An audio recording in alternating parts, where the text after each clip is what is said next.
C'est pour faire entendre leur voix et annoncer aux populations les activités qu'ils vont mener dans les jours à venir que les membres de la campagne Touche pas à ma terre ont tenu une conférence de presse ce 17 octobre 2019. Occasion pour ces derniers de donner les raisons de cette campagne. Donc, le gouvernement a donc décidé de céder les titres fonciers à la Caisse des dépôts et des consignations. Ces titres fonciers doivent donc servir d'hypothèque pour d'éventuels prêts sur les marchés financiers internationaux. À terme, si ces prêts ne sont pas remboursés, que se passe-t-il? Il y a possibilité de saisir les biens. Mais là, il s'agit de biens publics. Certains vous diront vous objecteront qu'il y a le principe d'insaisissabilité des biens publics. Comme les biens appartiennent à une personne publique, les biens sont publics, ils ne peuvent pas être saisis. Soit. Mais ces biens peuvent néanmoins être aliénés. Tout bien public qu'il soit, ils peuvent être aliénés. C'est-à-dire que la personne peut être dépossédée de ses biens.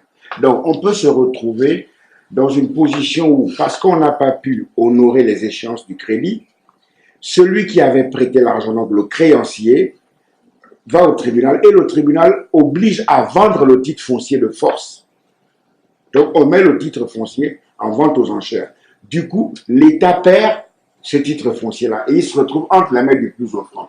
Nous sommes en train de dénoncer une opération qui va impliquer et l'État gabonais et les partenaires internationaux. Il est évident que si l'État gabonais n'arrive pas à écouter le son de cloche que nous sommes en train de donner, il est évident qu'à l'international, ça ne va pas être le cas. Je préfère vous dire qu'aujourd'hui, le Gabon est un État de non-droit. Mais les multinationales, que ce soit les multinationales ou les banques, sont soumis à certaines exigences en termes de responsabilité sociétale de ces entreprises.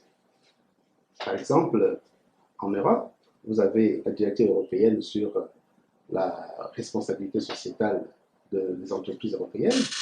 Aux États-Unis, vous avez la loi Dodd-Frank qui concerne, disons, tout qui touche au respect des droits des populations, au respect de l'environnement et surtout à la lutte contre la corruption. Après sa première phase qui était exclusivement réservée aux réseaux sociaux, les membres de la campagne Touche pas à ma terre iront dans les prochains jours à la rencontre des populations dans tous les recoins du pays pour leur expliquer les dangers que représente la décision du gouvernement du 2 octobre 2019.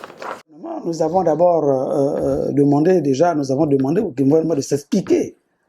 Jusqu'à présent, le gouvernement ne s'explique pas. Le gouvernement ne communique pas, n'est-ce pas? Nous avons demandé un débat avec le gouvernement pour que le peuple soit édifié sur ces enjeux. Jusqu'à présent, nous n'avons pas de réponse, n'est-ce pas? Bien. Alors, maintenant, nous allons continuer cette opération de sensibilisation. Nous allons aussi utiliser les voies légales.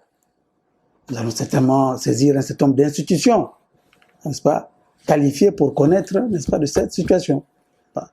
Et nous nous arrêterons pas là, nous allons aussi sensibiliser nos partenaires internationaux et nous nous réservons aussi de faire des campagnes auprès des populations parce que c'est elles qui sont concernées.